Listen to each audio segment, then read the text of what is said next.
Welcome to the Real Estate Espresso Podcast, your morning shot of what's new in the world of real estate investing. I'm your host, Victor Menasce. On today's show, we're talking about one of the ways that consumers increasingly make decisions. That is, we rely on social proof. We have a celebrity-obsessed culture. We also have a brand-obsessed culture. Brands are a proxy for not doing your due diligence. The emphasis is on being number one in whatever field you're participating in. The more followers you have, the more business you will attract. The more likes you have, that means you must be more popular. The more positive reviews you have, the more business you will attract. I recently purchased an inflatable paddleboard through Amazon. Our stores here in Canada were still closed due to the pandemic, and the weather was warming up. I wanted to get out on the water. The boards varied in price from about $350 to about $500, and then there were some high-performance inflatable boards in the $700 to $1,000 price range. I was looking for a good quality board with quality manufacturing at a reasonable price. There was one product line that stood out with thousands of reviews. Almost all of the reviews were very good. The next closest competitor only had a few hundred reviews. I came to the conclusion that several thousand reviews could not be wrong, and I chose that product. Now, once I received the product, I understood how they had so many positive reviews. Included in the documentation for the paddleboard was a card to register the product online for warranty purposes. And if you registered the product and posted an online review, you would be eligible for an extension of the warranty and the chance to win some accessories for the paddleboard. The timing of the reviews at the time of warranty registration. The product is still basically new at that point. The purchaser might have used the product once or perhaps not even yet. So the quality of that review is not based on a whole lot of experience with the product yet. After using the paddleboard for a few weeks, I'm very satisfied with my purchase. It's well designed and well manufactured. I would have left a good review regardless, but I probably would not have left a review were it not for the fact that they had offered an incentive for me to do so.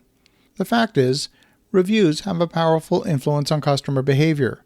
The number one supplier in the market gets more than their fair share of the market, which further reinforces their market dominance. In some cases, there have been instances of vendors providing financial rewards to customers in exchange for a positive review. Now, this is a clear violation of Amazon's terms of service. Amazon says publicly they take action against fake reviews. A quick search of the internet shows numerous companies that offer fake reviews for a price.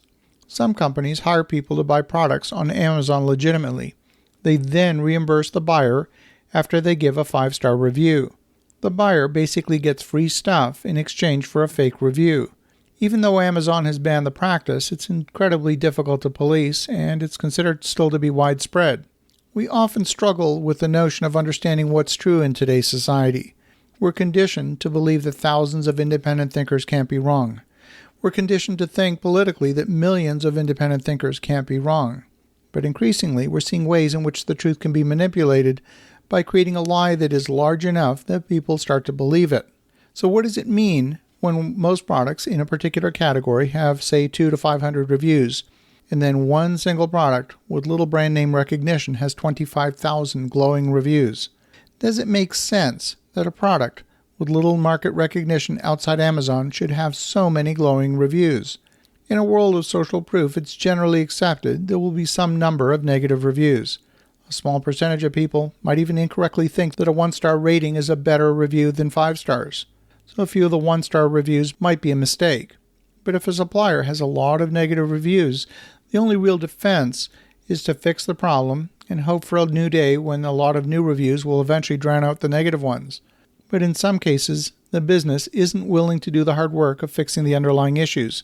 They would just prefer to wallpaper over the bad reviews with a lot of positive reviews. Now, I'm talking about products that ship in a box and are delivered to your doorstep. But what about services?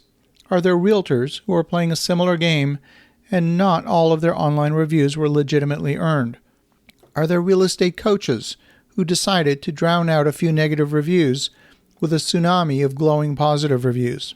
Are there service businesses or restaurants or hotels or short-term rentals that have bought their reviews instead of earning them legitimately? As you make buying decisions, where you might take social proof into account, ask yourself whether the social proof seems genuine. Read the reviews to see if they sound the same. Take a critical look at whether the reputation is earned or it might have been falsified. As you think about that, have an awesome rest of your day. Go make some great things happen. We'll talk to you again tomorrow.